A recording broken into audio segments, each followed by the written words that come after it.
This might be the most uncomfortable math problem Kristi Noem has faced yet. Rand Paul just did the numbers on border wall spending, and suddenly $46 billion doesn't add up. So the question is simple. Where did the rest of the money go? Secretary knows, everybody knows, that's the end. We're going to try to move on to the next person to get you out of here. We talked a little bit about the wall earlier. The administration has asked for $46.5 billion for the wall. The border on the Mexican border is about 1,950 miles. We've fenced or walled about 700 of it. That leaves about 1,200 miles. There's 200 or 300 miles of it that probably never going to have a fence on. It's mountainous or just impossible to fence or wall. So I would say realistically, you got under 1,000. But let's just say there's 1,000. You really want to wall in 1,000.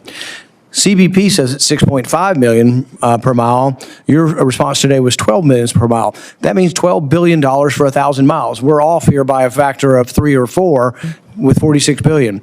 Where's the rest of the 46 billion? The administration says they want 46 billion for a wall. You could pave all of it and still have, 34 billion left over. What's the 34 billion going for? Yeah, Senator, thank you for the question. We do have 702 miles of wall today. 598 of that are steel. The rest of that is temporary that's in place. Since the president's been in office, over 70 miles has been erected. We have 11 contracts that have gone out and allocated. We also have 5 more that are pending. Based on the dollars that have been requested, it's not just the infrastructure that would be built that would be the actual wall construction.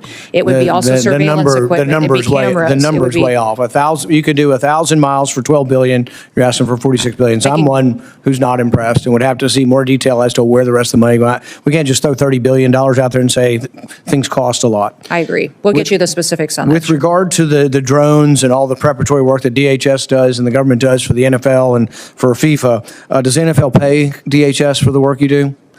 Boy, not to my knowledge. I will. Well, I mean, here's my point. The NFL makes billions of dollars. We're $2 trillion in the hole. I don't care if government shares their technology and government helps out the World Cup, but they ought to pay. Yeah, people are paying hundreds of dollars for tickets. I mean, thousands of dollars for the NFL, for Super Bowl and things. They're also paying for FIFA, and so these people ought to pay. And so I'm one holding up these authorizations, and I'll let them go forward, but I want people to pay. I mean, it's ridiculous that the average taxpayer who could never afford to go to an NFL Super Bowl has got to pay for their security. Should the government help? If we have technology they don't, perhaps, but they ought to pay. So NFL, FIFA, I think they ought to pay, and we'll be insisting on trying to put language in that. If you're a for-profit entity and the government's helping you, you ought to pay for it.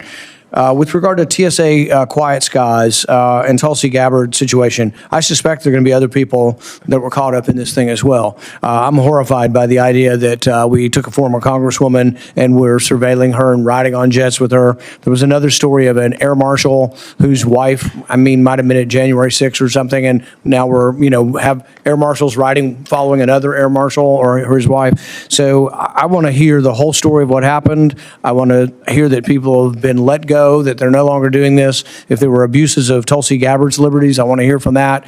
But I want repercussions to come from this, and I think you've said something's coming.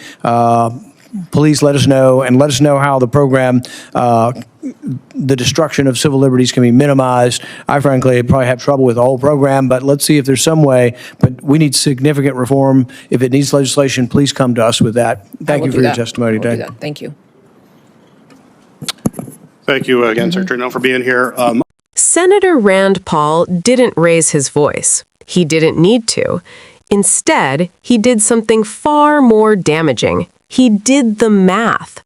With clear figures from DHS and Customs and Border Protection, Paul exposed a massive gap between what border wall construction actually costs and the $46.5 billion the administration is demanding.